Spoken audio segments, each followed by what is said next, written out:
So then there was the process of experimentation. And a couple examples that I really like to highlight are, well, one in particular is the recognition of stress and the role that it plays in overall health, but specifically metabolic function. So again, we're these giant chemistry sets. And as I mentioned, hormones have massive roles to play in how we function.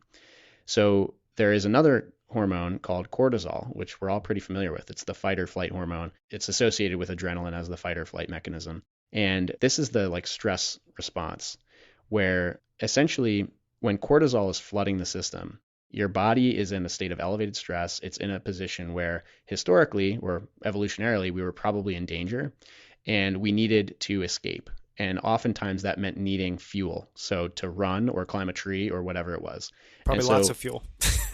right. So I'll just give an example. I was a few weeks into using the CGM and I had a really stressful phone call and it was a meeting essentially, but it was a presentation as well.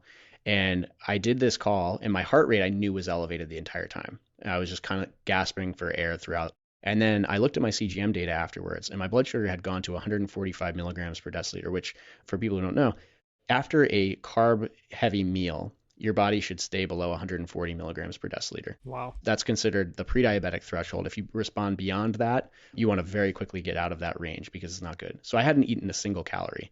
Just to clarify too, what did it start at? Like, what was that climb like in the meeting? It started at about 85 or 90 Wow, milligrams per it's a deciliter. huge So climb. it had gone, yeah, it was a 50-point change and I hadn't eaten anything. And at first I thought that was a problem. And then I started to see this happening repeatedly throughout any stressful moment. I started to see these elevations and some of them were small and some of them were huge. I started looking into the mechanism and the mechanism is when cortisol is released, it signals to your liver, you got to escape. We need fuel. And so it essentially stops the action of insulin. You start producing new blood sugar and it just floods your system. Now, the reason that's important is that for the everyday person who's just trying to get through a workday, and for many of us who have weight loss as a primary goal, every time we allow stress to build, we're potentially introducing a fat gain moment where during that time period, we're producing blood sugar and then we're storing that as fat immediately thereafter because we're not using it for exercise. Wow. And so that mechanism of stress then extrapolates out from just those acute moments to the sort of pervasive chronic stress. So this is where sleep comes in. So when I started to see the difference in how my body responded, both for my baseline fasting glucose and to meals specifically after say 4-hour night of sleep or a red eye or something like that versus 8 hours of deep rest, it completely changed my approach to sleep. So for anyone who's used a CGM, well, I'll just give my example. I will get off a plane after a red eye. I used to take these all the time. I don't take them anymore. And my blood sugar will be 15 points higher than it was yesterday. And then throughout the day, every meal I eat is aggravated. It's an exaggerated blood sugar elevation, and I remain higher longer.